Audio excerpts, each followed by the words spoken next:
This is part 7 of things to do in Sydney, Australia. Visit Wildlife Sydney. Now, Wildlife Sydney sits in Darling Harbour down near the aquarium, and it is an absolutely amazing place to visit with your family.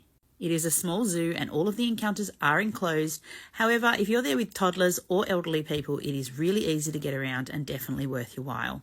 There are about 10 encounters there. This one here is the one of the Tasmanian devil. He's a little tubby. It was kind of cute. It was the first time I'd seen one up that close. This area here was coming into the snakes, and oh my gosh, I was trying to trick my mum here. Have a listen. It is so funny. Oh my god, it's outside. How rude. Can you believe she called me that? No, seriously. Sorry, Mum. That was a bit mean of me. So we looked at the snakes. My dad is not a fan. And we walked past this section, and Kiana found this little cubby hole area that you can crawl inside. And she and other children could look through a window on the other side to see the Tasmanian devils from a different viewpoint. It was kind of cool. We were actually sitting on seats here, and she played there for quite some time. So there's definitely other things to do. You won't just see the animals while you're here. This area is all about the rock wallabies. And so here I am filming one. There's a rock wallaby right up the top there. I don't know if you can see it on the right-hand side of the screen. He's about to jump, so have a look at this, but it is cute.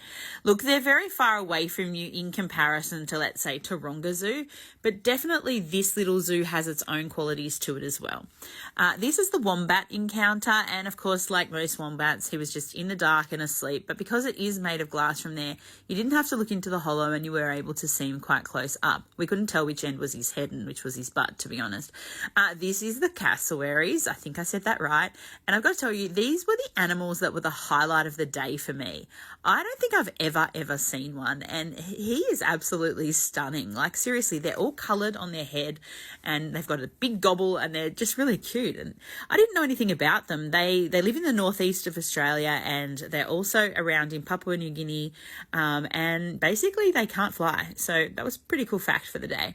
90% of Australian reptiles are unique to Australia, and that was also really interesting to me.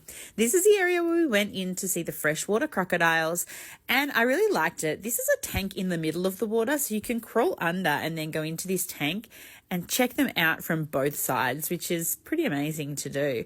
I just tried to follow the body of this massive big croc all the way down for this shot. They are so interesting to look at when you've never seen them like that before. We spent about 10 minutes here and I loved it. Marcus loved it too. The last location was the koalas, and of course they were kind of sleeping for most of it.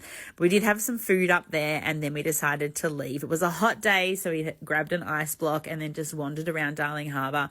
Honestly, I live here in Sydney, and I've got to tell you, Sydney is one of the most beautiful cities that I have ever been to. If you get here on a holiday, or if you live here yourself, come down and check it out. We even found this tiny little farm on the way out. Bye guys, have a great afternoon.